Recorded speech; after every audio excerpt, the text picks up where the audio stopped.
I'm so excited to be back at Bay Path's Women's Conference here in Massachusetts.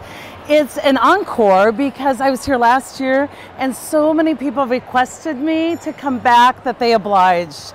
So I'm back. I'm talking about business readiness, which is different than change management, and how we as women can really lead better during changing times. But I love women's conferences because it gives me the opportunity to not just tell my professional research, but to also share stories about what it's like to be a mom and a founder and a CEO of our own company. There's just so many women here who have been successful in creating their own companies, and it's fun to get their support and share all of our common stories.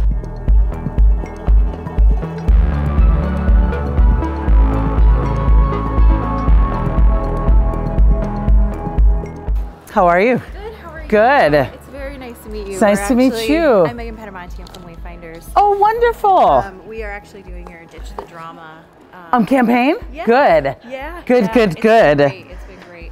I am thrilled, thanks to you guys. You asked for me back from last year. Those of you that were here, thank you for writing that on your feedback. We're going to take what I talked about last year about no ego and move it to a new level about change. So I want to challenge a lot of what you've been taught about change, a lot of the ways you've approached change, and really call you up to greatness today.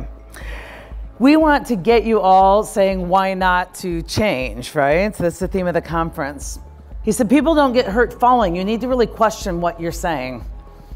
If you really look at it, people don't get hurt falling, people get hurt resisting falling.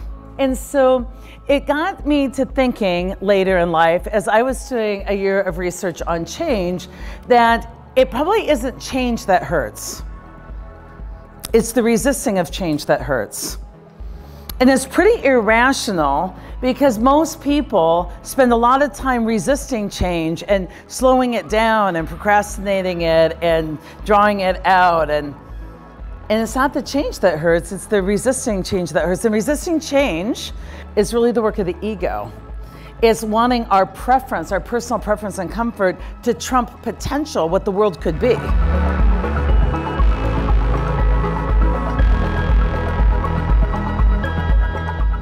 If you're the decision maker, but in this case, or if the athlete's the decision maker in another case, then what the rest of you need to do is do everything you can to help them make a good decision, not by trying to tell them what to do, but by fleshing out all the things they could do.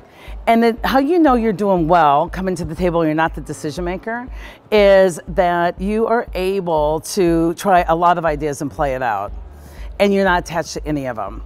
The minute you're attached to an idea, and that happens in families a lot, the minute you're attached to an idea, you try and do motive on other people and you try and drive your agenda and you cloud your own thinking, and as a group, as a family, you won't make the best decision. It is not that change is hard. We've got to stop believing that change is hard. It's only hard for the unready. Your level of readiness, according to my research, determines how hard change is. How many of you try and do a change effort and get everybody on? I take the willing. I only work with the willing. We take the willing, we get rid of resistance, we do a dream team, pilot, break the curve, show what's possible. Now, your ideas of how it won't work just don't hold water. So we've got to change management. We've got to quit making it least disruptive to the people, start making it least disruptive to the business. It's not my job to keep you aware. It's my job to foster awareness in you. So every time we interact, I will be asking you, what are the key disruptors in our industry? What have you learned? What blew your mind today? How have you blown the minds of others? What TED Talks have you done? What development have you done? What have you shared? In my group, there's emails going around all the time with read this article, listen to this podcast, listen to this blog. I only employ learners. Business readiness requires something of you at every step. You're aware now? Awesome.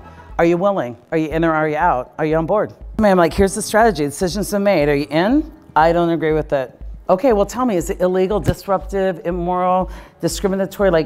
Then what's your plan to get joyfully on board by Monday? I'm not gonna. Then what's your plan to transition off my team? I'm not going anywhere. Awesome, I'd love to keep you. Then what's your plan to get on board joyfully? Do you think there's a third option? That you can stay and hate. If you wanna be happy, stay, enjoy, or leave in peace. Anything in your life.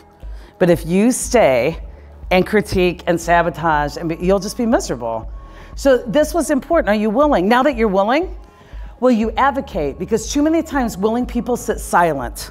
We got to move from bystanders to upstanders in more than just work in our lives. I also have a podcast, and follow me at Wakeman. Thank you.